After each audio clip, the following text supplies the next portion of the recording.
What's up, everyone? Coach Tony from Bonvex Strength. This morning, I want to talk about 3 things that all successful lifters do.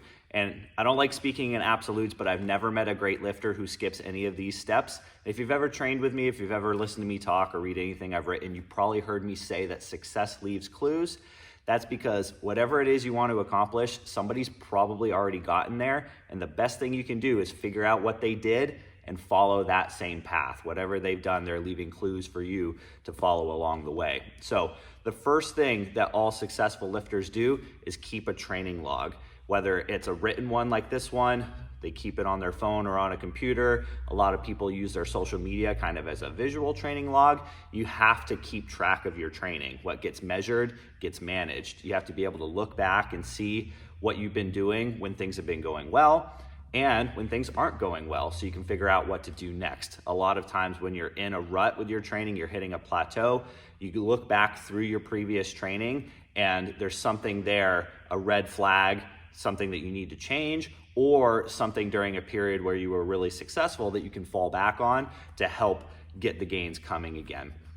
And I know when I'm coaching somebody and I ask, okay, what did you do on this lift last week? And they say, I don't know, I didn't write it down. That's a huge indicator to me that they just don't take their training very seriously. So all good athletes keep track of their training. The next thing is people are not afraid to ask for help.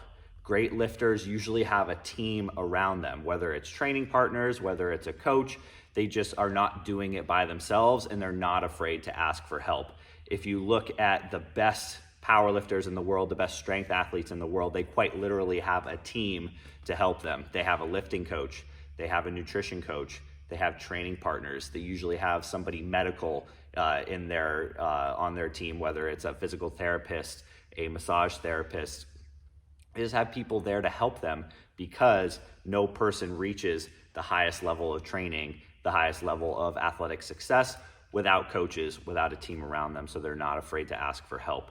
And then finally, all great lifters listen to their body. This almost sounds like a cliche at this point. I know early on in my training career, when I was reading a lot, when I was on a lot of websites and message boards, all the seasoned lifters always said, just listen to your body. Doesn't matter what program you do, just listen to your body. And it was so annoying at the time because I didn't really understand what they meant.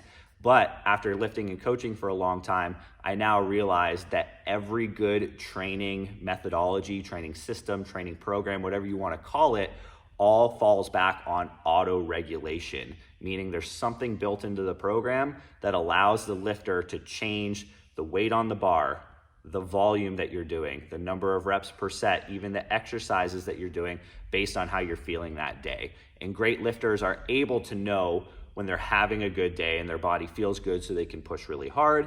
They also know when they're having a bad day and they feel run down and they know to pull back. They know to try to live to fight another day, that they don't have to go all in on that training session, that the best thing that they can do for their long-term success is take it easy on that given day. So RPE is listening to your body. Reps in reserve, RIR, is listening to your body. Conjugate style training is listening to your body, where you're picking the exercise based on what you feel. You're going for a rep max on whatever exercise you're doing.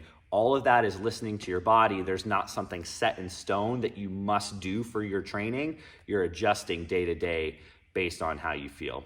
So in my experience from coaching and lifting for a long time now, all great lifters do those 3 things. They keep a track of their training with a training log. They ask for help when they need it, and they listen to their body. So if you do those 3 things, you're probably going to be on your way to becoming a much better lifter.